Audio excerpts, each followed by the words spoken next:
20 feet away, at her own wedding reception, I watched my daughter raise a champagne glass and tell 200 guests she'd always dreamed of a different father. Then she wrapped her arms around the man who'd bought her that dream. I didn't say a word. I just walked out. But the envelope I'd handed her earlier that night, the one she tossed onto a pile of wedding gifts without even looking at it, was about to blow her entire world apart.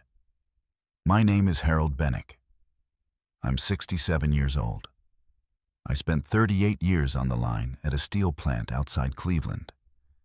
And I raised my daughter Adrienne alone after my wife Noreen died of cancer when Adrienne was still in grade school. I worked double shifts so she'd never go without. I put her through college. I watched her become a marketing director downtown. And every single day of it, I was proud. 45,000, Adrienne said, her voice slicing through the cold, expensive air of her Shaker Heights townhouse. I stood in her living room, clutching my cap in both hands, feeling like a smudge on her pale furniture. Floor-to-ceiling windows looked out over a lawn that probably cost more to maintain each month than my entire pension check. "Sweetheart," I started. But she was already fanning wedding magazines across the glass coffee table, each one thick as a phone book. "Look at this venue, Dad. The Grandview Ballroom. This is where people who matter get married." I ran the numbers in my head while she talked. I had $12,000 saved. Every dollar of it scraped together over 4 decades at that plant. Social Security barely covered my mortgage and groceries as it was. "I've got 12,000, I told her quietly. "That's everything I have. Maybe I could look into a loan for the rest." Her face changed instantly. The excitement drained out and something cold moved in behind it. 12,000? Seriously? She stood up, voice rising. "Other fathers take out loans, sell their cars, refinance their houses. What are you actually willing to do for me?" Those words landed like a fist. I'd raised this girl by myself. Worked overtime so she'd have new clothes for the first day of school. Sacrificed everything so she could go to college and build the life she had now. "Adrienne, I can try for a loan. But 45,000, I gestured at her expensive living room. "You're doing well? Maybe we could find something more reasonable." "More what? Cheap?" She swept a magazine off the table so hard the others scattered. "Do you know what Julian's father is paying for his sister's wedding? 60,000, and that's the modest one in their family." She looked me over, my worn jacket, the way I kept shifting my weight. "You're just a failure." The word hung there like smoke after a fire. I wanted to tell her about the plant almost closing, about the medical bills from her mother's cancer, about doing the best I could with what life handed me. Nothing came out. She walked to the door, heels clicking against hardwood that cost more than my truck. "Just go, Dad. I can't look at you right now." I sat in my driveway that night without going inside. Just me and my old pickup and the quiet. When I finally walked in, I turned on the lamp beside Noreen's old reading chair, the one I never had the heart to move. Photos lined the mantel. Adrienne's high school graduation, her college ceremony. In every single one, I looked proud. Had I been fooling myself the whole time? "Noreen, what would you do?" I asked the empty room. Maybe I really am a failure if I can't give her this. I sat down at the kitchen table where the bills lived in neat little stacks. My pension statement told me what I already knew. $1,850 a month, barely enough to get by. But I could still hear Noreen's voice in my head. Love sometimes means taking a chance that scares you. I picked up the phone and called the bank. First Merit on Euclid Avenue looked more intimidating than a building had any right to look, all glass and steel against a gray Cleveland sky. I straightened my good shirt and checked my folder. Pension statements, Social Security papers, 38 years of work history laid out like evidence. A loan officer named Denise Coyle pulled up my file. "I see you're retired from the plant. 38 years of service. That's impressive," she said, her face staying carefully neutral. "But given your age and income, there are some limits. The most we can approve is $35,000, and the rate would be 18%. 18%. My head spun doing the math. "Total repayment comes to just over $52,000 over 5 years, Denise explained gently. "Your monthly payment would run around $870. More than half my pension, gone every month for 5 years. "She's worth it," I said. "Where do I sign?" The paperwork took nearly an hour. When it was done, I walked out with a cashier's check for $35,000. Combined with my savings, I had $47,000, more than she'd even asked for. Walking to my truck, I felt something I hadn't felt in a long time. The pride of solving an impossible problem through sheer stubbornness. I drove straight to Shaker Heights, with that check burning a hole in my jacket pocket like hope itself. Adrian opened the door in yoga pants, mildly surprised to see me. "Dad, what are you doing here?" "Sweetheart." I pulled out the envelope like it was something sacred. "I got the loan. Here's your $47,000 for the wedding." She stared at it like it was homework she'd forgotten to turn in. "Oh, Dad, we don't need that anymore. Roland's paying for the whole thing. He said I deserve the best." The words hit like cold water down my spine. Roland Ashford, Julian's father, who owned half the restaurants downtown, had swooped in the day after our fight and made my $47,000 meaningless with a single phone call. "Just return it," she said, already flipping through vendor cards on her table. "Roland's doing this out of love. It's nice that finally someone understands I'm worth better than bargain shopping." Worth better. I pulled the envelope back against my chest, feeling foolish for ever believing $47,000 would impress anyone in her new world. "Thanks for trying, though," she called as I turned for the door. That was sweet. Sweet, like a child's clumsy attempt at helping with grown-up business. I had to pull over 3 miles from her neighborhood because my hands were shaking too badly to drive. That evening, I walked back into First Merit 30 minutes before closing. "I need to cancel the loan," I told Denise. "Whatever the penalty is, I'll pay it." "You're sure? We just processed this today." "The penalty's $500, I said. "I don't need the loan anymore." $500 for the privilege of being humiliated. Cheap, considering. At home, the silence felt different that night. Not heavy like before. Clean, almost. I sat in Noreen's chair with a cup of chamomile tea and looked at those old photographs with new eyes. There was Adrienne at her college graduation, arms around my neck, whispering that she couldn't have done it without me.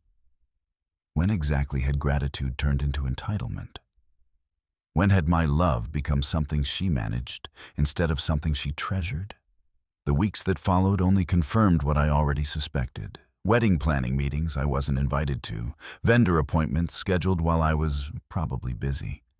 At the engagement party, she pulled me aside and said carefully, "Roland's friends are going to be there.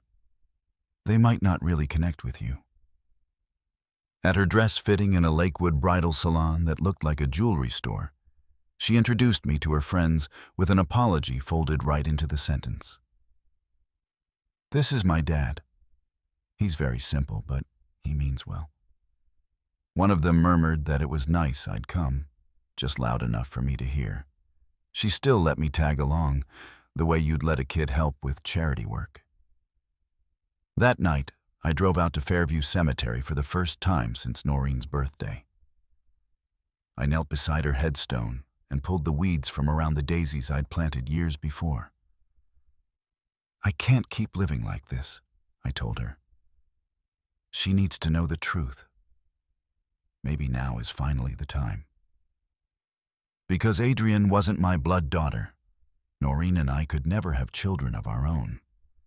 When Adrienne was 3 years old, her birth parents were killed in a car accident, and a social worker called us about a little girl who needed a home. We never gave her the specifics. We only ever told her she was ours, chosen, loved without any conditions attached. I'd always meant to tell her the rest when the moment felt right. I never imagined the moment would be forced on me by a scheduling mix-up that wasn't really a mix-up at all. The letter took me 6 drafts before the words felt honest. When I finally sealed the envelope, my hands were steady. 2 days later, I noticed the ceremony time on my invitation was 2 hours off from what Adrienne had told me. And I understood exactly how much room I actually held in my own daughter's wedding day.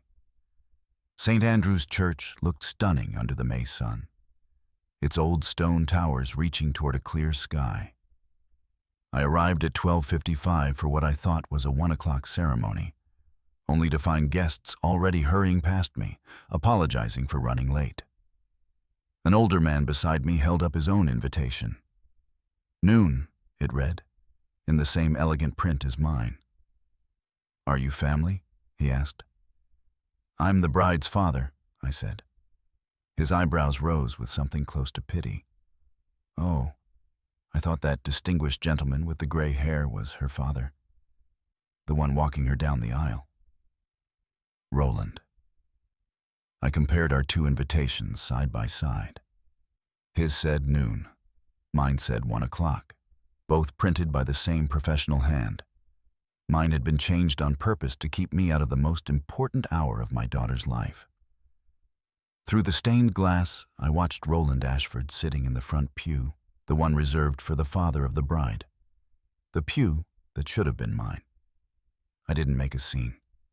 I sat down on a bench across the street with the envelope in my hands, the one that had once held 47,000 desperate dollars and now held 4 handwritten pages instead. "My dear Adrienne," it began, "there are things you need to know before you begin this new life. Things about who you really are and what you've given up today by choosing strangers over the man who raised you as his own." I folded the pages back inside and walked toward the reception like any other guest. "Dad, you came," Adrienne said, relief flickering across her face. "Sorry about the mix-up with the time." "Probably just a printing error," I said smoothly. "Congratulations, both of you." I held out the envelope with both hands. "I want you to have this. It matters." Something in my voice made her actually look at me. Really look. For the first time in months. "Thank you, Dad. That's sweet." Roland approached with his arms wide open, playing the gracious host. "Finally we meet properly," he said, pulling her close like he already owned the moment. "She deserves the very best." The very best, apparently, didn't include the man who raised her. "Put this with the other gifts, honey," Adrienne said, handing my envelope to Julian without a second glance. I watched the truth of her entire life vanish onto a table, buried in ribbon and wrapping paper, and I picked up a glass of champagne and waited. The toast came an hour later.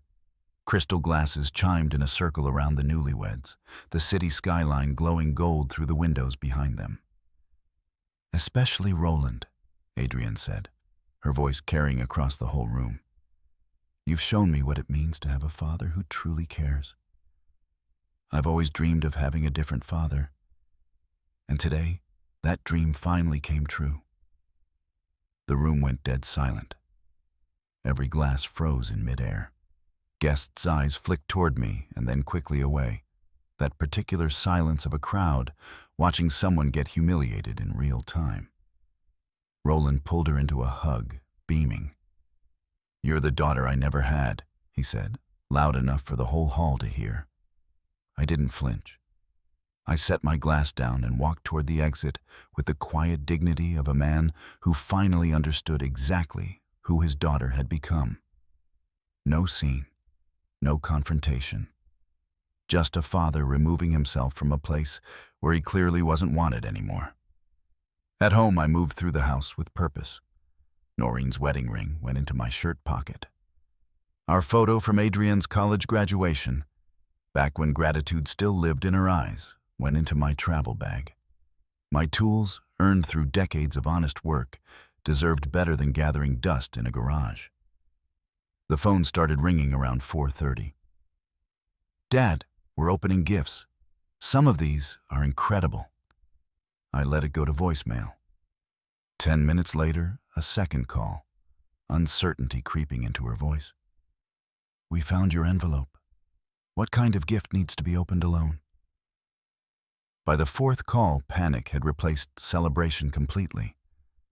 "Dad, this can't be true. Call me back right now."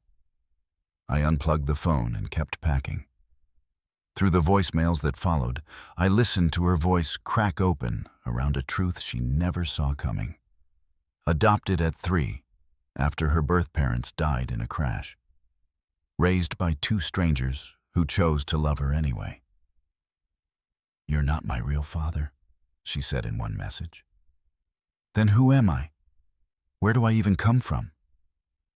Real father. Even in the middle of the wreckage, she still couldn't tell the difference between blood and choice. Between being born to someone and being raised by someone for 35 years without a single condition attached. I loaded my truck as the sky turned orange and pink, Noreen's favorite colors. 51 missed calls by the time I backed out of the driveway, taking one last look at the modest house where we'd raised somebody else's daughter as our own. I-71 stretched south like a ribbon of open road. The Cleveland skyline shrank in my mirror until it disappeared. 53 missed calls by the time I crossed into open country. I turned the phone off completely. "Noreen," I said to her photo on the dashboard, "I finally did what needed doing. 35 years I gave everything to a girl who forgot how to be grateful. It's time I lived for myself." Roland could buy her a ballroom, a designer gown, a photographer who'd once shot a senator's daughter. What he could never buy her was the truth of where she came from, or what it felt like to be chosen by a man who wanted her when the world had already left her behind. That letter would hand her a truth no amount of money could purchase, and it would end up costing her far more than $45,000 ever could have. I'm 67 years old. Maybe 20 good years left in me. They belong to me now. The highway signs counted down the miles toward Columbus, then Cincinnati, places where I could just be Harold, not the disappointing father of an ungrateful daughter. The radio played something slow and steady, while evening light spread gold across the fields. Behind me sat 3 decades of sacrifice. Ahead of me sat open road, and for the first time in months, something close to peace. If this story hit home for you, hit like, drop a comment and let us know where you're watching from tonight, and subscribe to Aftermath Tales so you never miss the next one. Take care of the people who chose you.